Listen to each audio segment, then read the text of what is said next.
Theorem related to two unequal angles of a triangle. इस video में हम देखेंगे कि अगर किसी ट्राइंगल के दो एंगल्स की मेजरमेंट आपस में बराबर नहीं है तो उसकी साइड्स का आपस में क्या रिलेशन होगा। थ्योरम की स्टेटमेंट देख लेते हैं।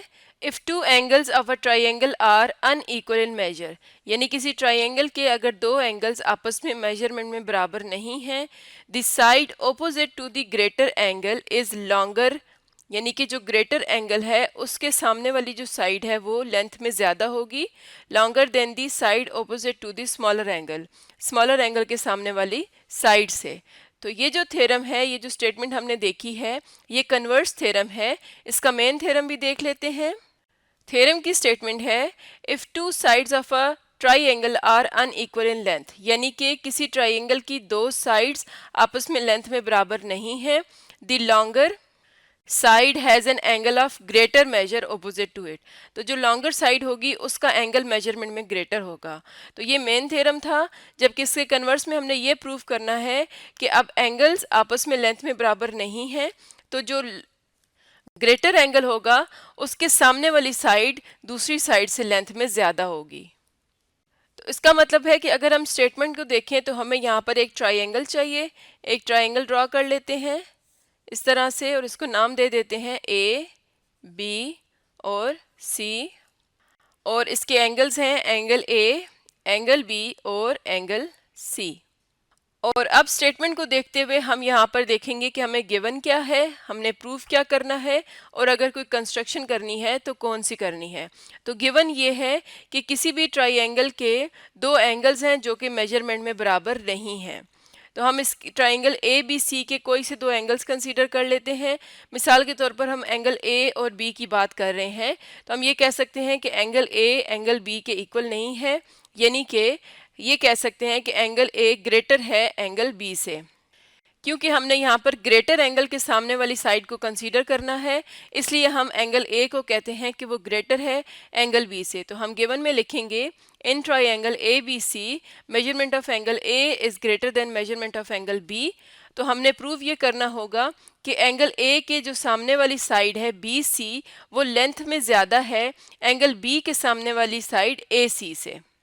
टू प्रूव में लिखेंगे measurement of side B C is greater than measurement of side A C.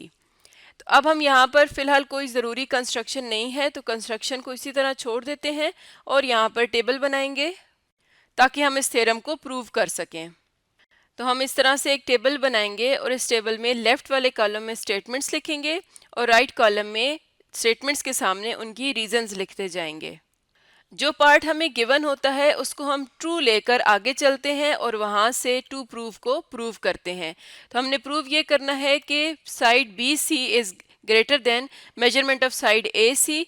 तो हम इस थ्योरम को कंट्राडिक्शन से प्रूव करेंगे, यानी हम कहेंगे कि measurement of side B C is not greater than measurement of side A C.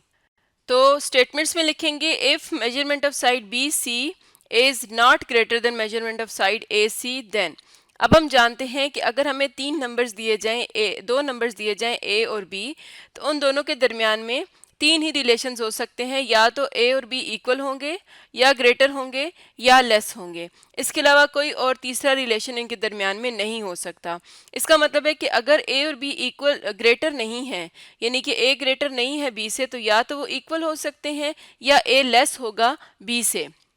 तो यही चीज़ हमने यहाँ पर देखनी है कि अगर साइड बी सी ग्रेटर नहीं है ए सी से, तो बाकी दोनों में से कोई एक इसके साथ रिलेशन होगा। तो हम दोनों रिलेशंस को चेक करेंगे।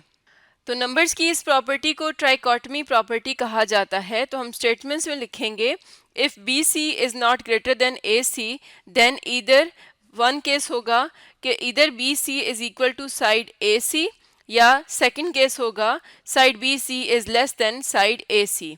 और जैसा कि ये प्रॉपर्टी क्या होती है ट्राइकॉटमी, तो हम यहाँ पर रीजंस में लिखेंगे ट्राइकॉटमी प्रॉपर्टी, यानी हमने ये प्रॉपर्टी अप्लाई करके ये चीज़ यहाँ पर लिखी है, तो इसलिए हम यहाँ पर इस प्रॉपर्टी को मेंशन कर देंगे रीजंस में। अब हम बारी बारी इन दोनों केसेस को डिस्कस करेंगे। तो पहला केस है measurement of side B C is equal to measurement of side A C, और इसके अकॉर्डिंग अपने थ्योरम को दोबारा से चेक करेंगे।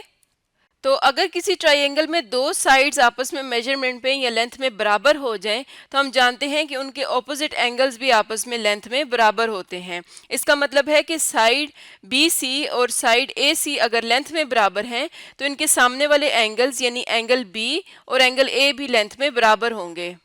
हम लिखेंगे then measurement of angle A is equal to measurement of angle B, और इसकी रीजन में लिखेंगे angles opposite to congruent sides are congruent, यानी कि फिर एंगल ए और बी आपस में इक्वल हो जाएंगे। जबकि गिवन पार्ट में हमें बताया गया था कि एंगल ए ग्रेटर है एंगल बी से, और जो भी चीज़ गिवन होती है वो हमने उस थ्योरम में ट्रू लेकर चलनी होती है। इसका मतलब है कि ये जो स्टेटमेंट है ये हमारी गिवन स्टेटमेंट से कंट्राडिक्शन में आ रही है, यानी उससे ऑपोजिट आ रही है। तो इसका मतलब है कि ये ट्रू नहीं हो सकता, यानी एंगल ए एंगल बी के इक्वल नहीं है।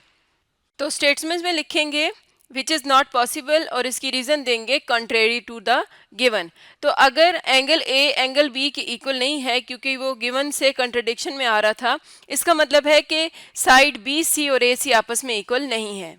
क्योंकि साइड बी सी और ए सी आपस में अगर इक्वल हो जाएं तो एंगल ए और बी इक्वल हो जाएंगे, जो कि हमारे गिवन के साथ कंट्राडिक्शन दे रहा है। इसका मतलब है कि हम यहाँ पर क्या लिखेंगे, हम लिखेंगे measurement of side B C is not equal to measurement of side A C. तो अगर ये दो साइड्स आपस में इक्वल नहीं है, इसका मतलब है कि ये हो सकता है कि साइड बी सी लेस हो ए सी से। तो अब हम सेकंड केस को यहाँ डिस्कस कर लेते हैं।